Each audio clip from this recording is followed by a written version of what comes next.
안녕하세요. 저는 다원수학에서 수학을 가르치고 있는 정대윤 강사이고요. 네, 제 소개를 간략하게 하면 이렇게 되겠습니다. 네, 이번에 1월 달에 해서 제가 이제 중학교 3학년 학생들을 대상으로 고등수학을 선행을 하는 반을 맡게 됐는데, 중학교 수학하고 고등학교 수학이 어떻게 다른지, 그리고 고등 선행을 할 때 어떤 점을 중점적으로 중요시해서 수업을 배워야 하는지, 수학을 공부해야 되는지 이 점에 대해서 제가 설명을 드리면서 제 반에 대한 소개를 좀 하려고 합니다. 네, 먼저 이 중학교 수학과 고등학교 수학의 가장 큰 차이점은 뭐냐? 일단은 평가 방식이다라고 보시면 됩니다. 물론 여러 가지 차이점이 있겠지만요. 가장 중요한 차이점을 뽑으라. 그러면 평가 방식을 뽑을 수밖에 없습니다. 무슨 말이냐면 중학교에서는 절대평가입니다. 그래서 절대적인 점수를 따라서 이 학생들이 A냐 B냐 C냐 이렇게 점수를 주는데, 고등학교에서는 그게 아닙니다. 뭐냐?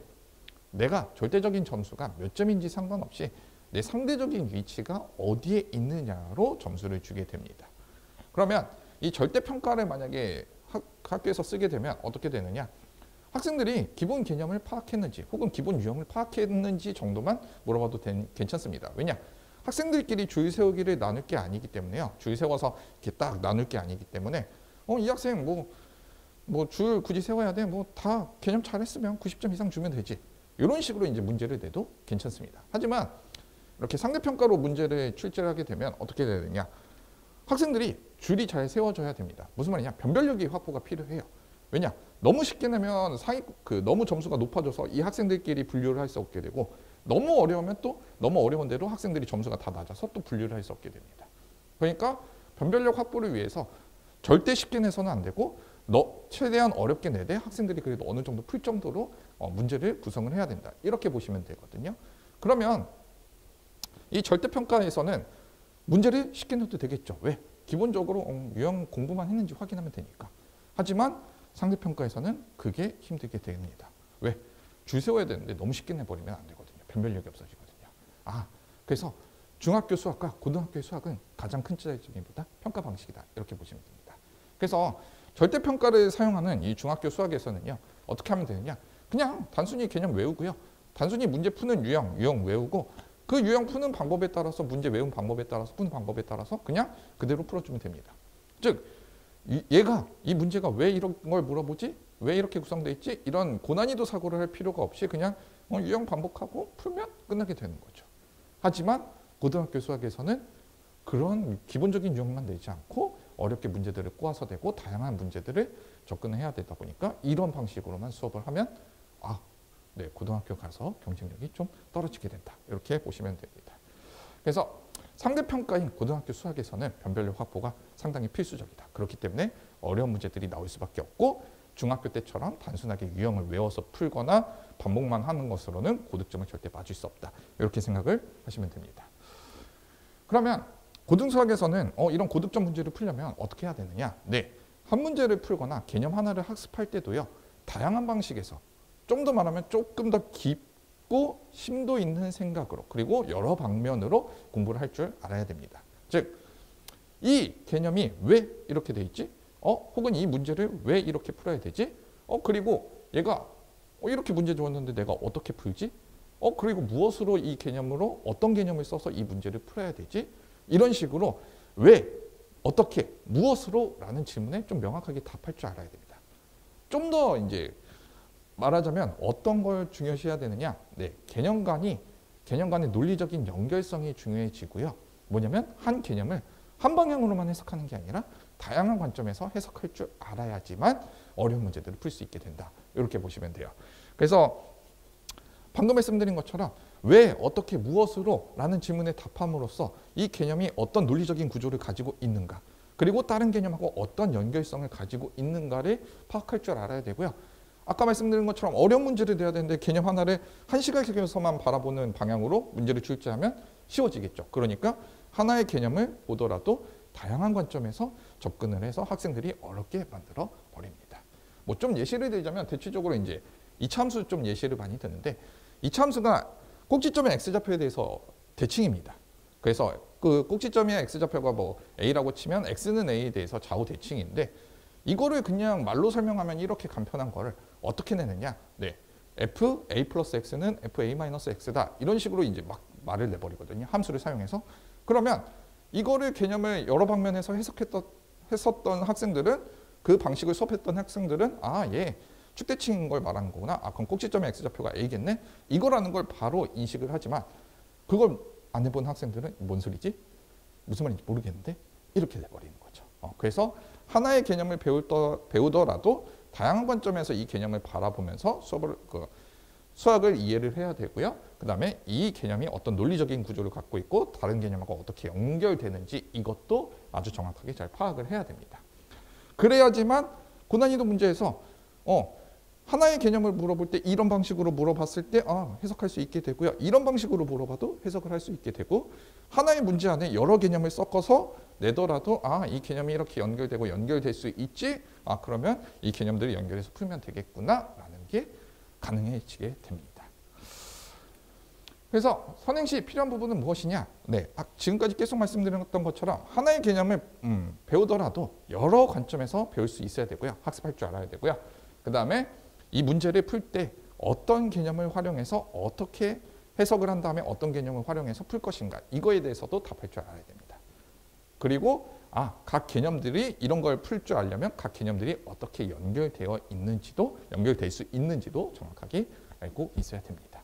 그래서 중학교 때 단순 유형 반복이나 그냥 단순 개념 암기로만 풀었었던 문제들과 다르게 이런 방식으로 사고를 할 줄 알아야지만 고난이도 문제 풀 수 있고요. 그래야지만 고등학교에서 좋은 성적을 받을 수 있다. 이렇게 보시면 되겠습니다.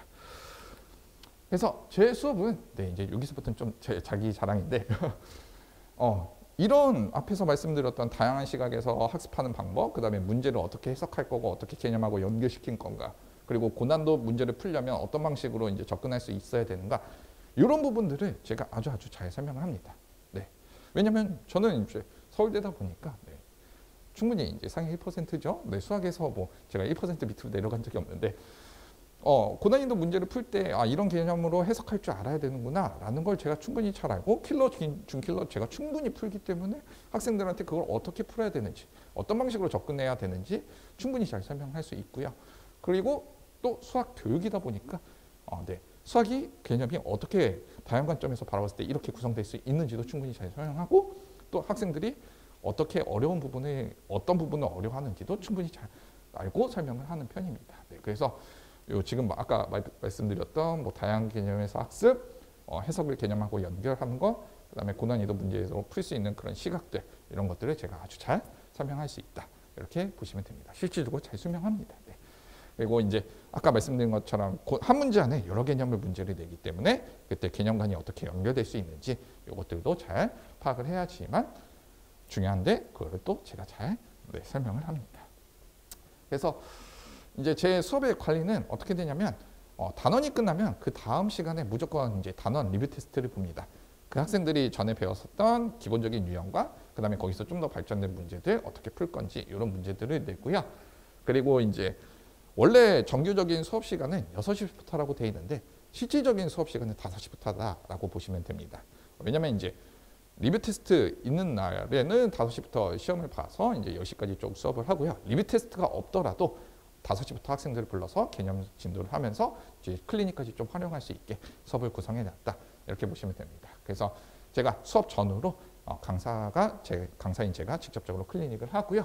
만약에 이제 숙제 상황이나 연습 문제, 리뷰 테스트 이런 상황을 봤을 때 이 학생은 좀 더 클리닉이 필요할 것 같다. 그러면 제가 토요일 날 추가적으로 불러서 클리닉을 더 진행하고 있습니다. 그리고 이제 주기적으로 매일매일 이제 수업이 끝났을 때마다 제가 어머님들께 항상 카톡을 보내드립니다. 어떤 카톡을 보내드리냐? 오늘 진도 뭐 나갔고 과제는 뭐가 제출됐으면 만약에 리뷰 테스트를 봤다면 리뷰 테스트 성적이 학생이 이랬습니다. 그리고 이제 요런 부분에서 좀 어려워하니까 요런 부분들을 좀 복습하는 게 필요할 것 같습니다. 라는 식으로 이제 제가 피드백 문자를 수업이 끝날 때마다 항상 어머님들께 보내드리고요. 만약에 이제 좀 더 개별적으로 상담을 하고 싶으시면 카톡이나 제가 카톡을 드리면서 제 전화번호를 보내드리는데 그때 전화로 개별 상담을 진행을 하고 있습니다. 그리고 이제 이 카톡을 이제 제 어머님들께만 보여드린 게 아니라 학생들한테도 이렇게 다 보여줘서 카톡을 통해서 항상 질문 가능하다 이렇게 보시면 되겠습니다. 그래서 이제 1월 달에 시작하는 반을 좀 정확하게 설명을 드리자면 개념 시작반입니다. 그래서 아직 고등학교 수학을 좀 아직 안 해본 학생들 혹은 예전에 살짝 했었는데 까먹은 학생들을 대상으로 하는 반이라서 어떤 학생들을 대상으로 하느냐? 네, 방금 말씀드린 것처럼 처음 시작하는 학생들. 그래서 아직 공통수학 1 잘 모르겠는데 이런 혹은 했는데도 잘 까먹었는데 어떡하지? 처음부터 다시 해야겠네? 이런 학생들을 대상으로 제가 개념을 가르치는 반이고요. 공통수학 1에서만 끝나는 게 아니라 공통수학 1, 공통수학 2, 대수, 미적분, 확통까지 이렇게 쭉 한 번 더 개념을 훑을 수 있게 그래서 확실한 기반을 다질 수 있게 기초를 다질 수 있는 반이다. 이렇게 보시면 되겠습니다. 그래서 개념에 대한 설명이 거의 주를 이루고요. 왜냐하면 개념 시작반이기 때문에 그래서 개념이 70%, 그 다음에 문제풀이가 30% 이렇게 구성이 되어 있습니다. 그래서 공통수학 1뿐만이 아니라 아까 말씀드렸던 공통수학 2, 대수, 미적분도 기본적인 개념과 다양한 시각에서 어떻게 바라볼 것인가 그런 걸 이제 여러 가지 유형의 문제를 풀어보면서 학습할 수 있게 구성한다. 이렇게 보시면 되겠습니다. 그래서 교재는 공통수학 1, 2, 대수, 미적분 전부 다 뭘 쓰느냐? 네, 개념 플러스 유형을 씁니다. 이 교재가 개념 설명도 깔끔하게 잘 되어 있고 문제 구성들도 처음 개념을 학습하는 학생들이 충분히 풀 수 있게끔 잘 구성되어 있는 반면에 또 어려운 문제들도 다양한 개념에서 바라볼 수 있는 여러 가지 유형들과 어려운 문제들도 그것이 잘 들어가 있습니다. 그래서 이 교재를 써서 학생들이 기본적인 개념을 좀 탄탄하게 다질 수 있게 이렇게 한다라고 보시면 되겠습니다. 그래서 1년 커리는 어떻게 되냐면 쭉 이렇게 되는데 네, 공통수학 1, 2, 대수, 미적분까지 개념을 한번 훑고요. 그 다음에 8월 달부터 공통수학 1, 2 실력 부분이 들어가게 됩니다. 실력 부분은 간단하게 말하면 개념 리마인드 다시 한번 하면서 실질적인 문제들을 조금 더 풀어보는데 어려운 문제들을 좀 풀어보는데 연습을 하는 반이다. 이렇게 보시면 되겠습니다. 그래서 모의고사 최근 5개년 기출을 쭉 제가 엄선을 해서 학생들이 풀어볼 만한 문제들로 교재를 구성해서 수업을 하는 거고요. 보시면 이제 공통수학 1 같은 경우는 2달인데 공통수학 2가 3달이 됩니다.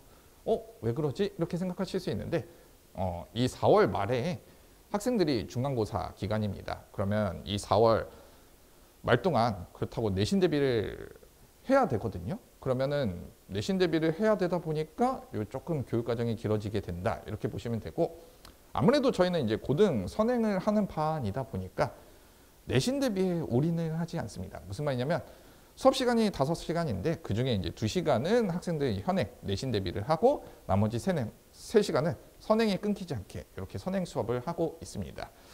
어머님들께서 그러면 좀 불안하실 수 있습니다. 왜냐하면 내신 대비가 그러면 좀 부족할 거 아닌가요? 그럼 내신 대비 어떻게 해야 되나요? 이렇게 생각을 하실 수 있는데 네, 저희는 이제 고등 선행을 하는 이유는 고등학교 가서 한 발짝 더 앞서 나가서 좋은 성적 받고 그 좋은 성적을 바탕으로 대학교 입시를 좋게끔 하려고 하는 게 목적인 반입니다.